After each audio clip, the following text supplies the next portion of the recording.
Okay, so this morning's offering is for me. This is one of the most tricky positions actually. So good luck with this. Uh, um, it, when Alex Murray and his beloved wife, partner hero, they came across. They're both Alexander, first generation Alexander technique teachers. And they came across the dark procedures and they played with them and developed them. And then they took them to Raymond Dart at this World Advancement for Humanity convention. And they showed it them to him, and he went, "But you've forgotten the most important one." And this is the most important one, which is the transition between fecal into crawling, basically. Well, I'm going to show you this fetal bit, and it's tricky because I'll show you why it's tricky. We'll do some constructive rest first of all, and then I'm going to invite you to find your own neck with your hand. Find your own neck with your hand. And we'll go through that and sink down in the pelvis here. Sink down in the pelvis here, and then as you sink, the feet will come up of their own accord, and you cross them over. Now, if you can only do that, that's fine. If you can do this and have them cross there, that's fine. Or even like this, it's all right. So then, if I'm going this way, right, this arm is going to be over this arm. And the up is going to be like that. Then you're going to look and keep looking, keep looking, keep looking, and keep looking. And so this comes over to the side. And you're going to try and keep your head as much as possible in contact with the floor. You're going to keep looking, keep looking, keep looking, keep looking, keep them right the way over. Now I'm going to do some adjustments, so I'm going to come into this position. And then we're going to do the reverse after some shenanigans. What shenanigans, James? Well, you see this position here. Now, if you find that this is enough to play with, where you go from there to there to there to there, if this is enough to play with, just do this. It really is just enough. You notice what's going on in the entire body. There are a whole load of spirals that are working all at the same time. So if that's all we get to today, cool. It might be, if we get over onto the front, then from here, we do some head rolling.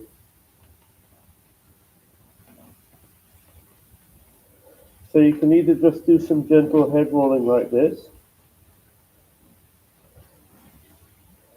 or you can begin to experiment with coming up off there.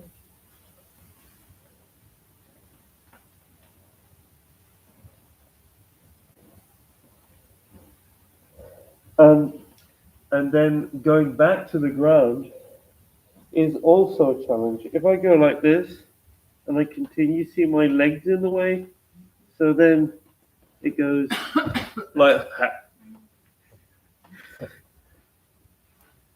So the proposal is that as you look, so you begin to feel the ground as well.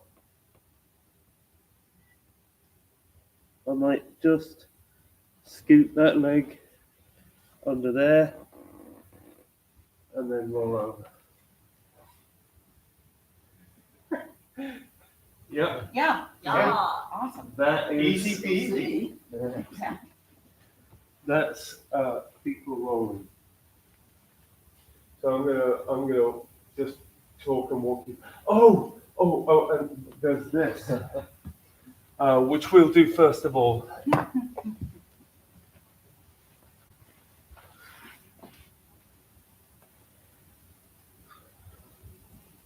So lying like this. So I'm just making sure. I think it's only my daughter that watches this anyway. So this hand comes out to the side. Now we've done flippering, yes, where you're flippering up here. Now check this out. If I'm rotating over the ulna like this, the radius is rotating over there. See if I can do it without rotating the upper arm. And what you'll find is that as you get lower, this will eventually want to flip over this way. And if you keep this state here and I rotate, eventually the arm wants to flip over this way. And what this teaches you by playing with this is how the radius rotates this thing, and going over the thumb rotates the upper arm. You'll see that? If I want to rotate again around the thumb, I have to move the whole arm. If I don't do that, and I just use my pinky, I actually really mess with the system. So you can have fun with flipping in the extended form to feel when the upper arm has to move in response to what the end of the arm is doing, and when I don't have to move the upper arm in order to feel what the lower arm is doing. Does this make sense? Mm-hmm. Yeah. Also, you'll find that if the hand is down like that, there will come a time where the arm has to flip over, which tells you about your patterning. If I am using my arm like this all the time, and I'm trying to do something out here when the arm actually, as natural pattern, wants to be this way, I am functioning against my pattern. It's such a great example of how patterning is important for function. Okay, all right, cool. Good luck. So when you say pattern, you mean what's more natural with our anatomy? Yes, exactly. The system has an innate pattern that as a baby you go, oh, that goes there, oh, this goes. That's what babies do. You're doing this on the floor, you're going, an example of this, and this is partly extension and flexion. So if I'm flexing, I go like that. If I'm extending, I go like that. Extension and flexion.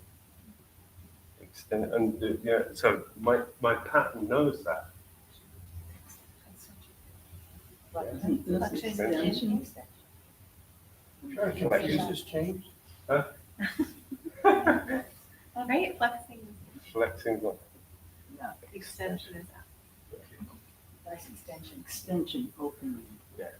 Which of course the other way around is, you could say that that's flexion. Extension? But yeah. Well, Yeah. But the thing is that you have a it's naturally patterned so that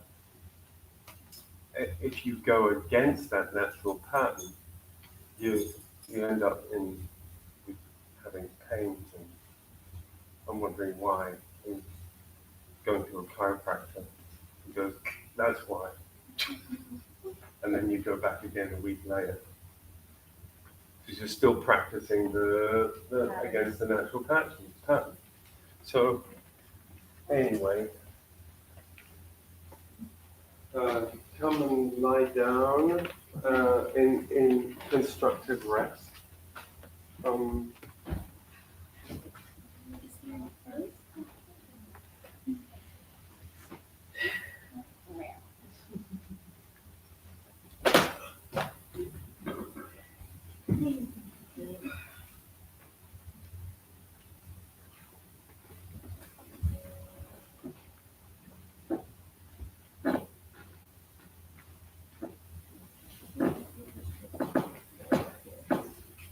And with all of these these practices, it has to come back to what is easiest, and also the question of sensation and kinesthesia. So I don't think, to be honest, I have gone into this enough, that if you are turning your head, then it is in response to stimulus. So the tricky thing is to trick the mind into saying, okay, what I am looking for, what I want to see is the best thing that I've ever seen. So that the head turns because it either hears something wonderful over there, and as a baby, everything is wonderful. It's like, oh, what's that? Wow, I can hear something. Wow, what's that? Do I smell? Do I smell my? Well, yes. Trying to think of a polite way of saying that. Yeah. So to start off with, we're going to do just some checking in with the body. So there are the points that are in contact with the floor right now, telling you that you are in a safe state.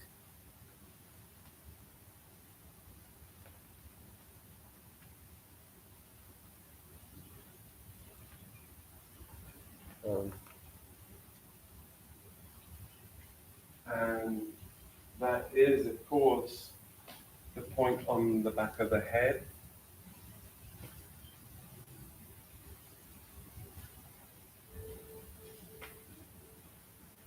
Shoulder blade.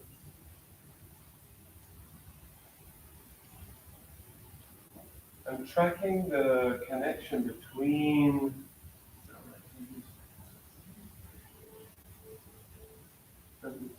the point between the point on the back of the head and the shoulder blades. And so as you come to terms with gravity supporting those points, so as anchor points, the muscles can release.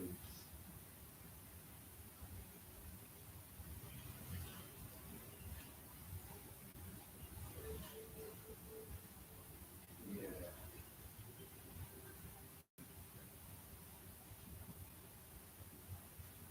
And here's a wondrous thing. There is a difference between doing and non-doing, undoing and direction. So you can say, okay, I want to settle my shoulder blades down. So you can shivel your shoulder blades, you can move them about, and what that does is that gives you information. But Alexander would say, well, that's doing something. So you're actually doing stuff, and that's all right. There's no judgment. But in shiggling your arms, using that information to then undo and use direction to then release the shoulder blades. So it is allowing the mind's eye to let the pattern of the shoulder blades take over, of how those muscles want to be.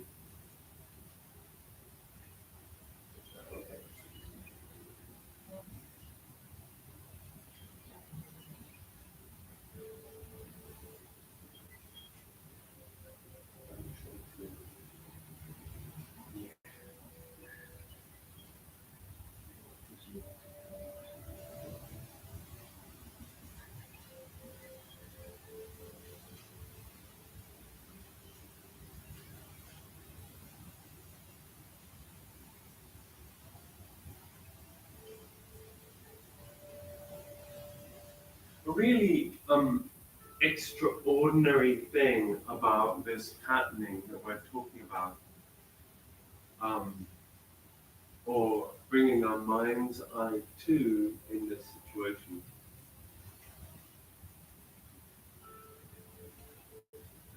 is that in some ways you practice the idea of direction all the time. So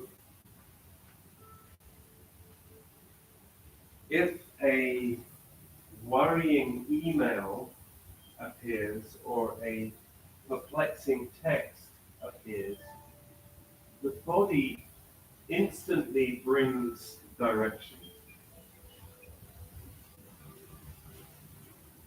So there's already something in the mind's eye which has a physiological response every time, all the time. And what you are indulging in here, and what you are bringing to mind and practicing, is saying, well, how can I now bring conscious control over this organism, as Alexander would put it? So here, as you're lying here, you are directing the system to give in to safety, to give in to release, to give in to lengthening.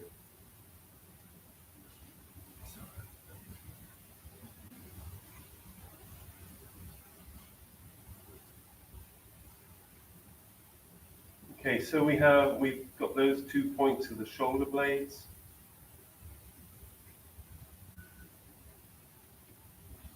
And then there are the 2 points of the elbows.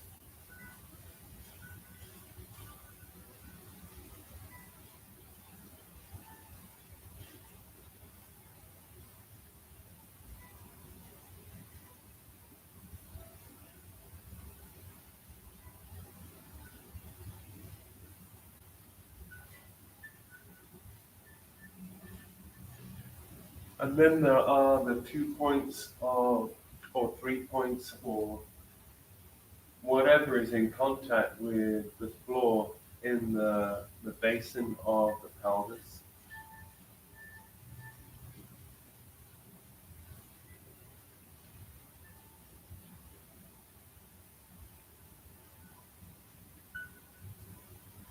And of course, this is all guided by the system of breathing that's going on.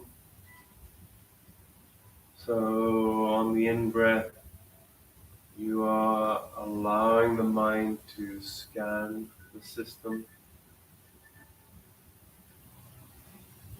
And then on the out-breath, and here I'm going to encourage you just to have your wrist and your hands on the low part of your rib cage, so that as you breathe out, I'm just going to encourage with your hands, with that contact, to let the rib cage enjoy the floor. So there is the flock of ribs.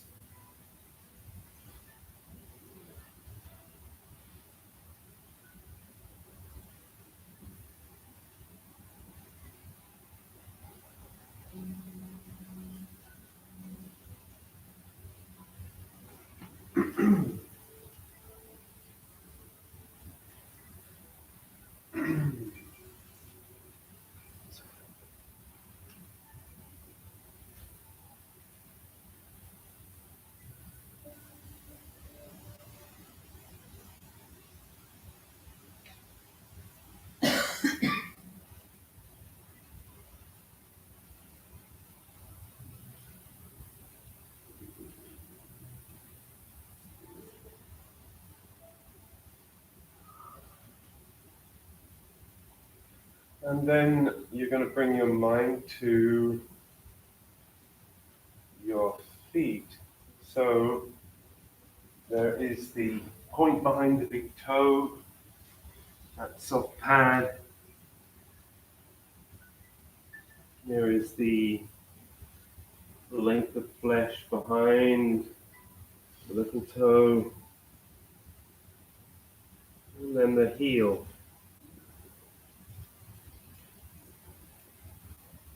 Allow the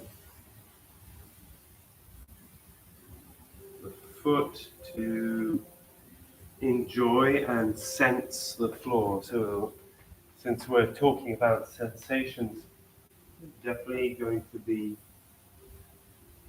mind to sensation of the whole foot on the floor.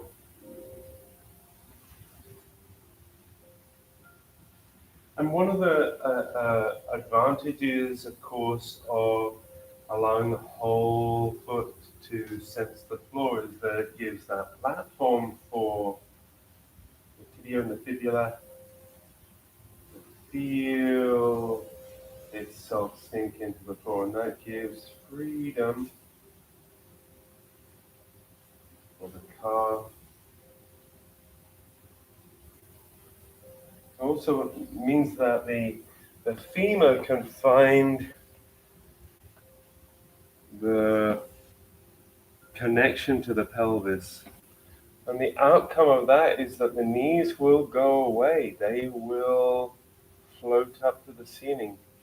You can imagine the meeting point there, just giving permission for the knee to extend up to the ceiling.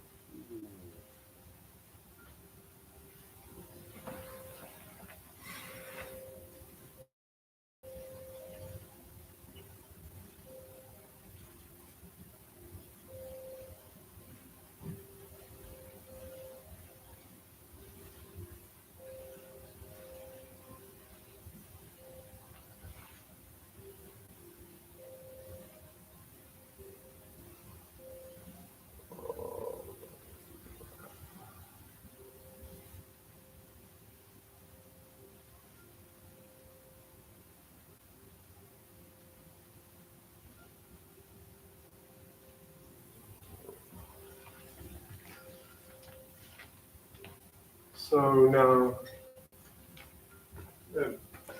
let the fingers begin to go exploring either side of the body. So this adventure is really about the rotation of the radius and the ulna. So you're really adventuring as to what rotates the upper arm and what rotates the hand. Yes, beautiful, exactly. That's it. So as you get down there, it's like, okay, so if the wrist is going to rotate, is rotating around the pinky, then you have a system down there for that rotation. And it's like the stimulus of the contact of the floor allows you to explore that more fully because you're not dealing with gravity. Gravity is supporting the movement.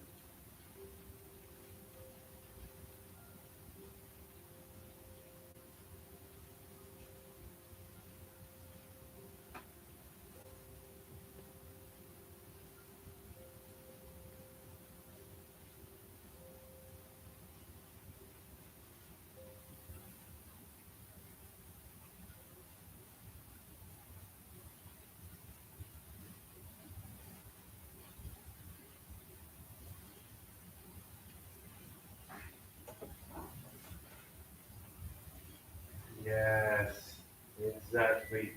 And as it flippers, as you flipper across the floor, see what how the arm wants to rotate, because there's a certain point where the arm just goes, okay, excuse me, but I don't go that way. I mean, you can experiment with how far the arm goes up without rotating. Stuff gets in the way. Uh, Physiologically, stuff gets in the way.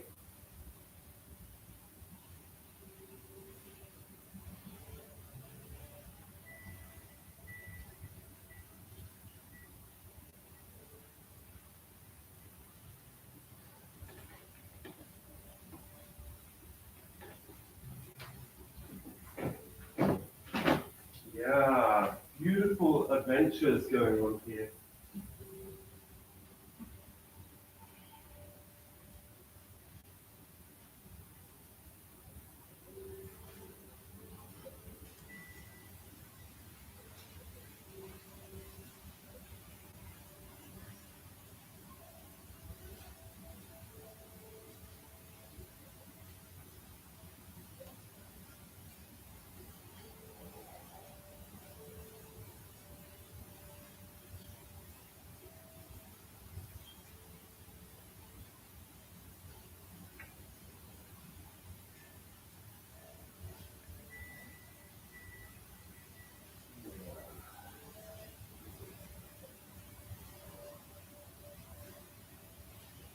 And of course, there's the instigation. Well, am I am I engaging other stuff while I'm doing this? So, are you clenching in your butt? Are you clenching in your low back? And if you come across those things, you want to extend your legs and just do that. Let it all go.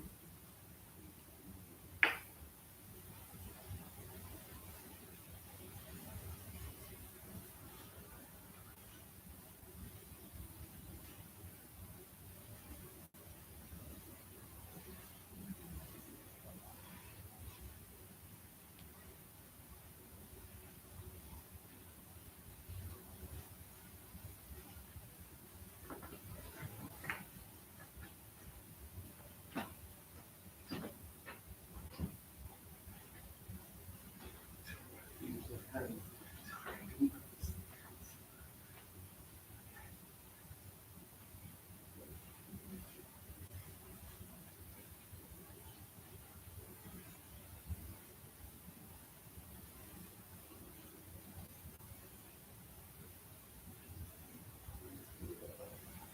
Great.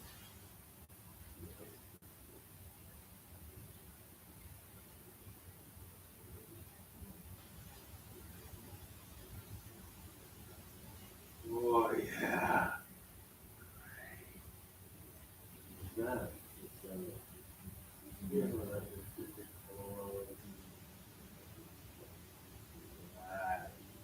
Yes. Great.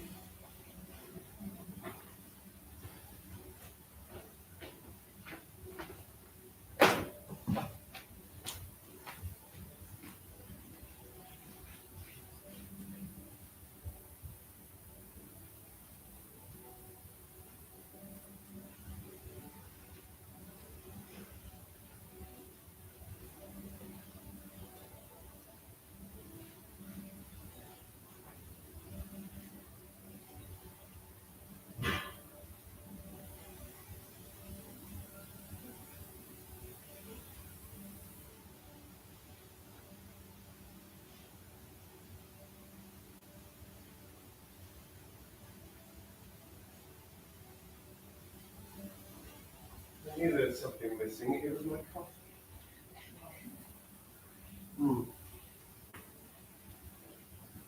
Okay, so when you bring your hands back to your center, we're going to move on now.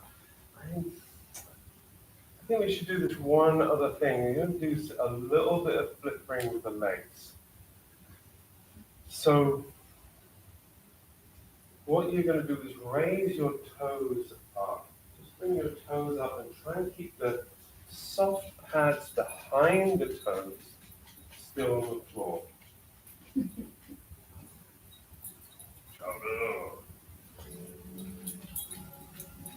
And as you raise your toes up off the floor, you're just going to allow those toes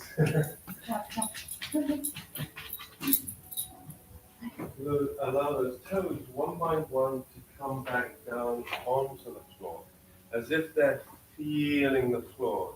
Yes.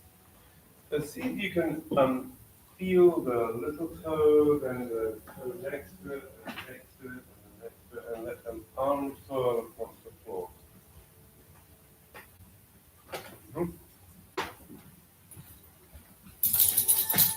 And then I'm going to invite you to let the heels come off the floor a little bit. You'll feel the pads come off the floor. And then you're going to unfurl from the soft pad at the outside of the foot to come back down onto the floor so the heel comes down.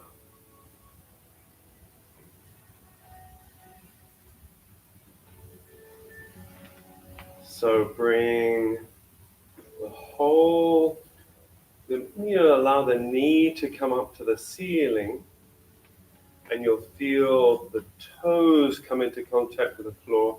And then, yes, see if you can get the tips of the toes on the floor, and then you're going to let the whole foot unfurl. Yeah. Very nice.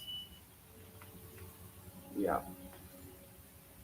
So the idea is, yes, exactly. The idea is that as the toes and the pads come back into the floor, you're spreading the foot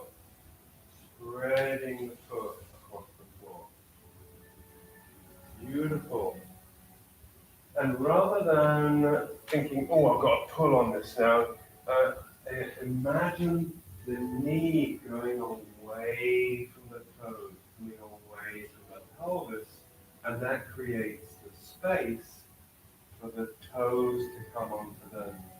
Yes, exactly.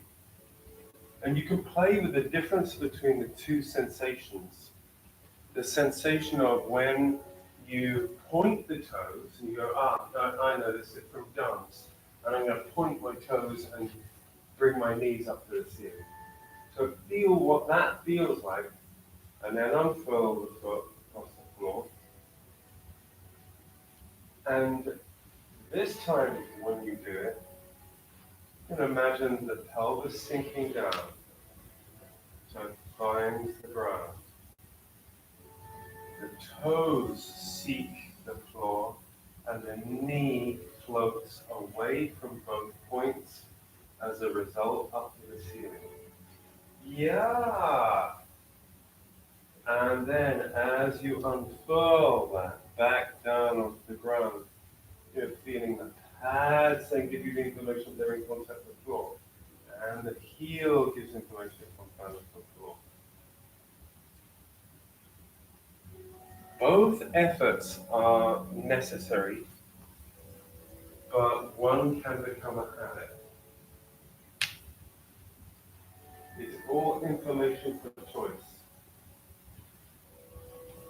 Great. Okay. So just have a little check-in to see how your body feels right now, how your feet feel as a result of that.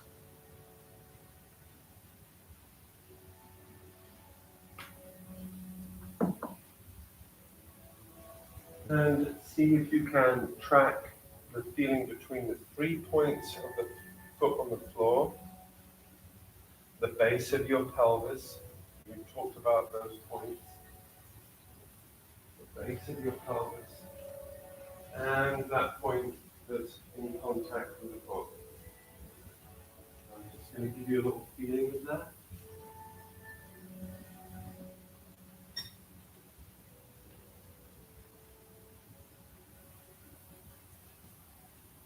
Whoa. Yeah. Beautiful. But you see how that's possible. Yeah.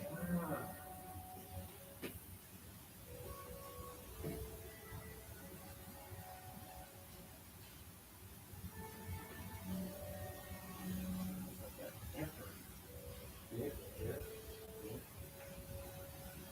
Good. So just allow the fingers to come up and begin to look around the back of the neck.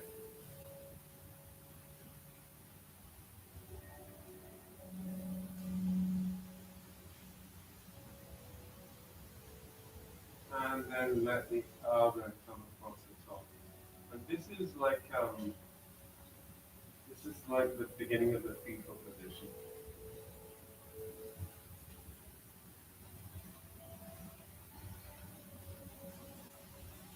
And then you're going to let your pelvis sink down.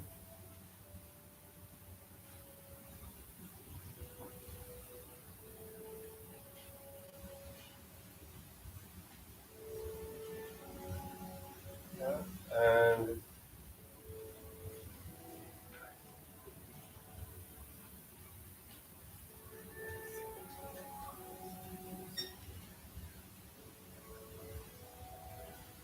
so then you're going to sink down into one pelvis, and you'll feel the knee begin to come off as a result.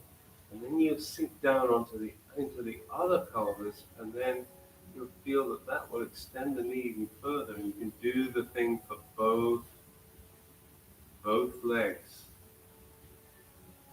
And when both legs get up there, you just cross them, and in crossing them, then just have a little rock from side to side to feel how the low back adjusts as a result. You're still allowing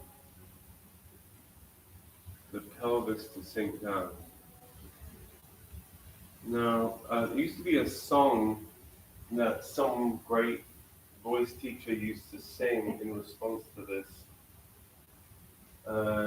It went something like, rolling round the coccyx, rolling round the coccyx, we will come rejoicing, rolling round the coccyx.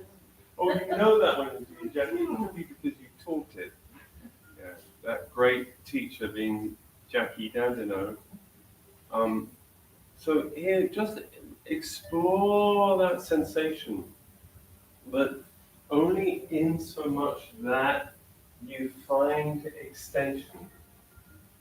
So the idea is always releasing to lengthen, and releasing to lengthen, allowing connection.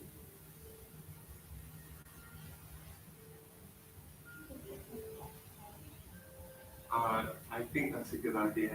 Yeah. So bring your feet back down to the ground. Yeah, very nice.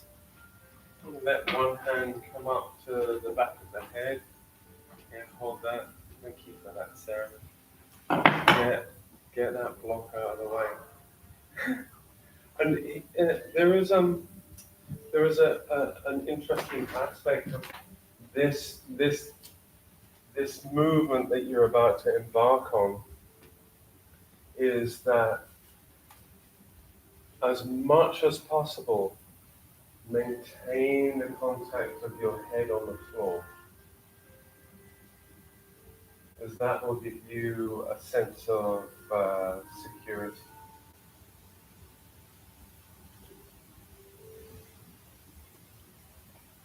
So then we're going to begin this spiral. So as you have your hands wrapped around your head here. You're going to look to one side and see something wonderful over there.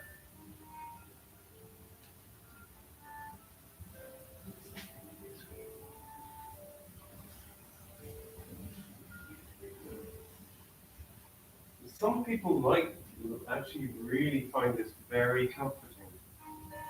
And as you look that way, you're going to sit there. There will come a point where your pelvis just goes, "All right, I know what I'm doing," and it will follow. But see if you can allow the pelvis to follow on later. You can really feel the spiral of the turn. Yes, beautiful, beautiful, Ruthie. Yes. And so the heart is the thing that follows after. If we can imagine the tube that's on the go here, the tube that moves from the stomach, the mouth to the stomach to the other end, and also the vagus system is going from here as well.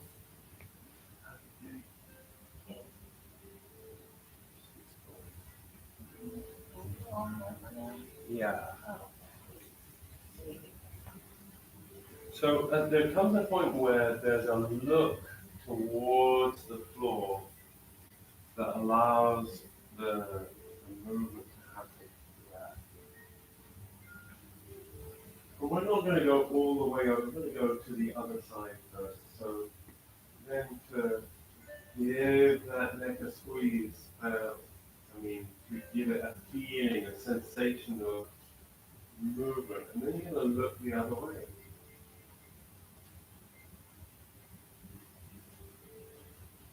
And we did rolling and pressing and spreading last week, and so there is a rolling and pressing and spreading aspect of this.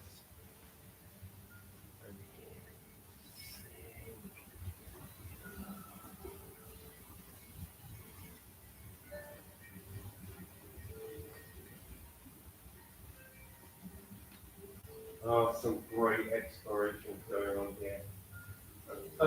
Here's a fun aspect of this as well, is that as you turn to look and roll, there is a point where the eye and the trigeminal nerve of the face is giving the information. Beautiful, beautiful. And then you can begin to get the information of the eye of the body. So feel the weight of the arms, the weight of the rib cage, the weight of the legs, giving the information of how the turn continues. So as the leg touches the floor, it gives you information about the completion of that movement.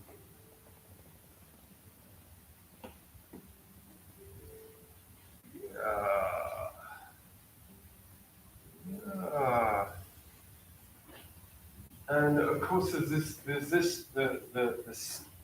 the habitual stimulus of the legs. Just okay, we're going. See if you're going to really see if you can follow the track of the track of the stomach, the track of the digestive system. That there is want, the eyes want. Then there's the consumption. Then there's the excretion. But this has been going on for 250 million years or more. So enjoy it. Right, fantastic. Beautiful. All right. So what we're going to do now is we're just going to come onto our backs and be on our backs for a minute. And you can lie on your back with the legs extended or however comfortable you want to be. Just to lie on your back just for a minute. Yeah.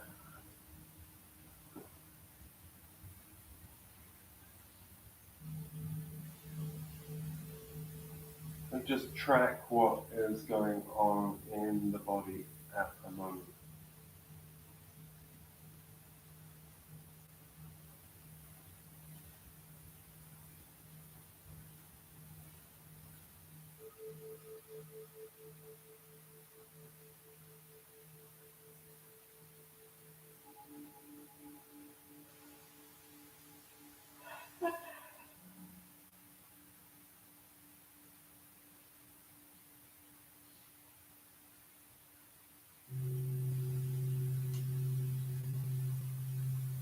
So now you're going to extend one arm up above your head on your favorite side, whichever side you want to roll onto. And extend the arm up above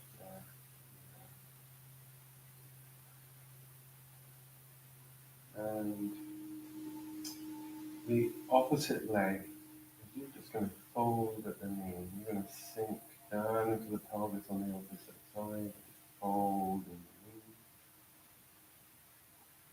the knee. And then you're going to look under your armpit and you're going to roll onto the side. And that knee is going to seek the floor and the hand is beautiful. Yes, exactly. This is kind of a semi-lizard position. I'm just going to be on the side and your knee can relax on the floor. Yes, yes. You can feel that kind of spiral there.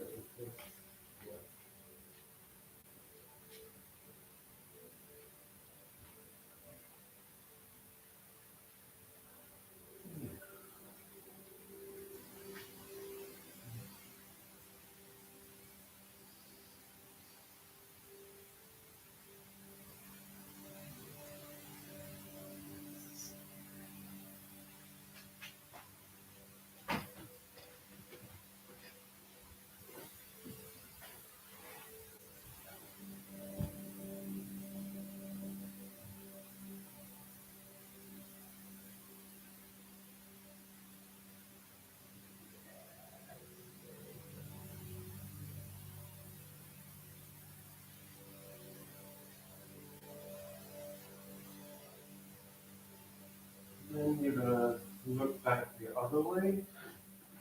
Then you're going to come back onto your back.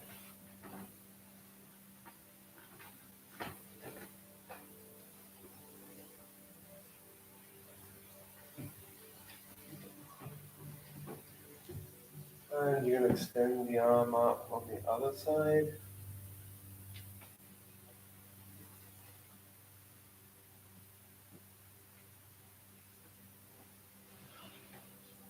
And you're going to extend the leg on that side and then bend and fold the knee on that side and continue over, rolling over that side.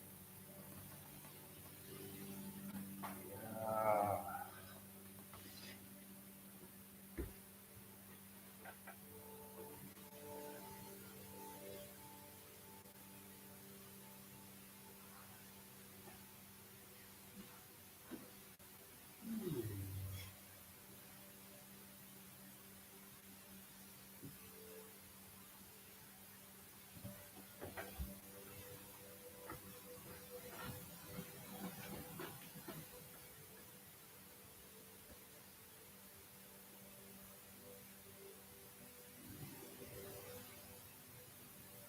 Yes,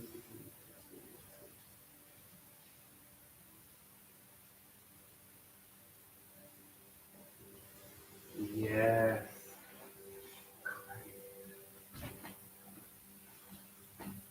There's probably more to let go in there. Okay.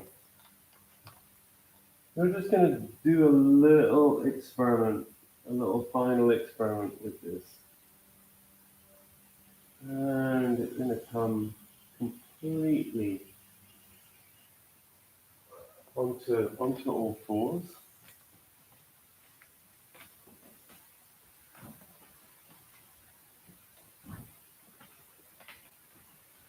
And do this sequence a little bit by bit. So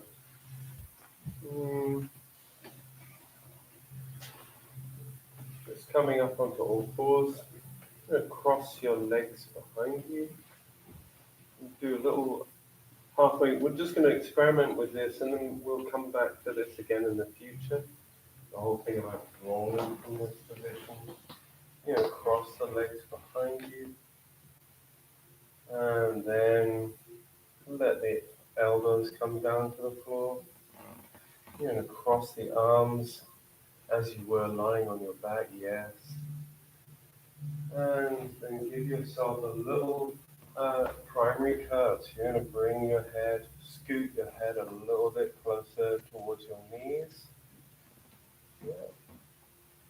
And then bring, yes, your head onto the floor there. And just get a little tiny roll around.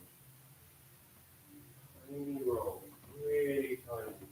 And the weight distribution I advise this week, the weight distribution being about 60 or 70% on your legs, 30% on your arms, and then only a little 10% on the top of your head.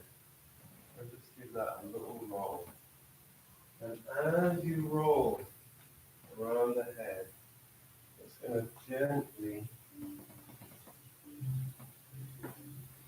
see how that affects right the way down to the ankles.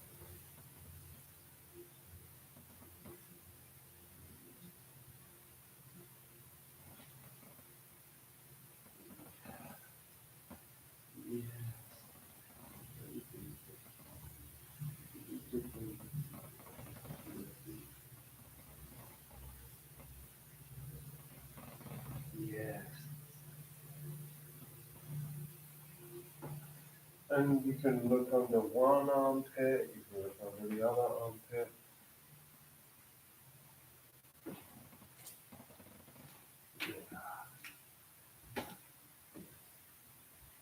And it's all about lengthening. So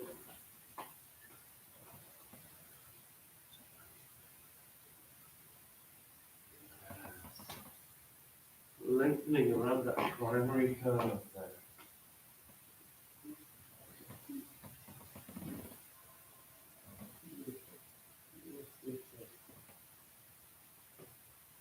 And then you're going to bring your elbows down to the floor, and you're going to just scoot forward into prone.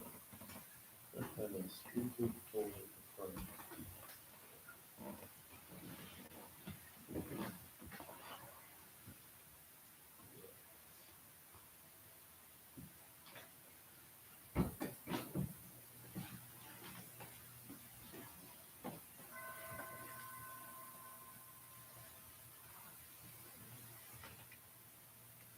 Just being prone just for a couple of seconds.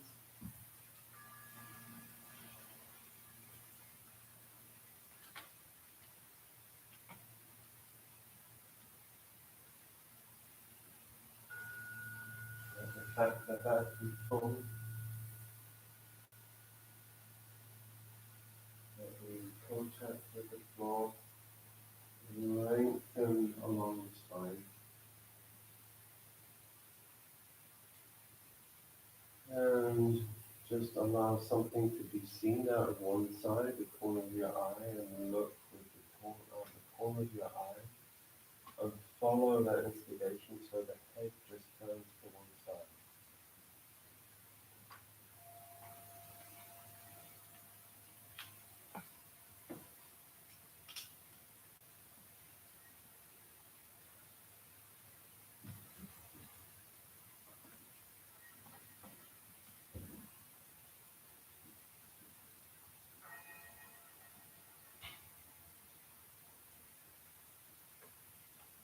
And you're going to look that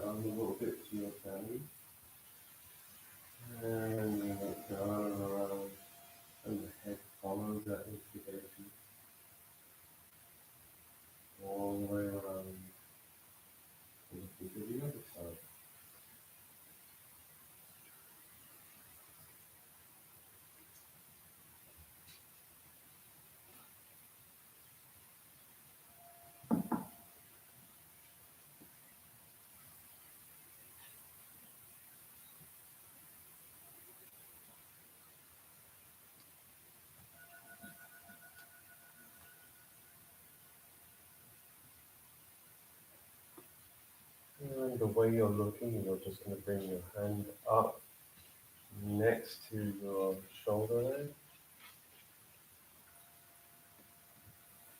And you're going to push back into all fours.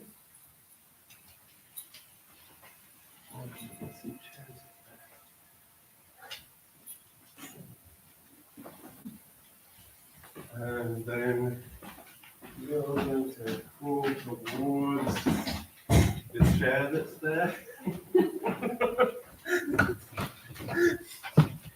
Magically they appear.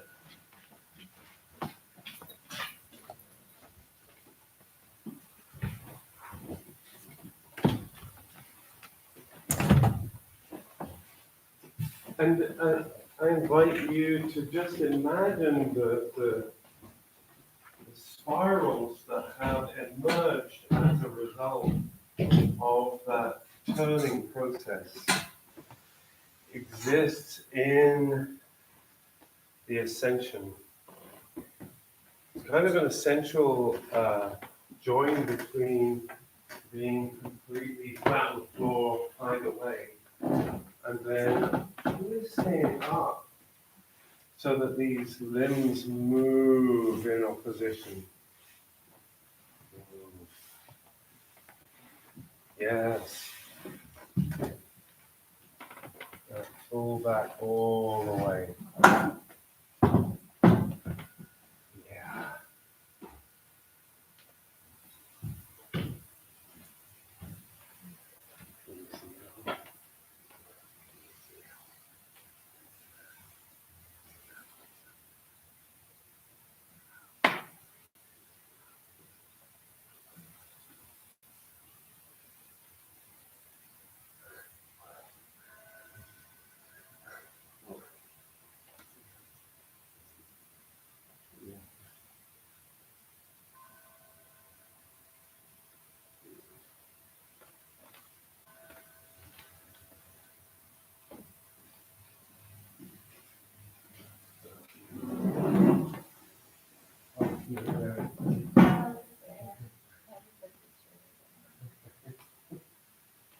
All right.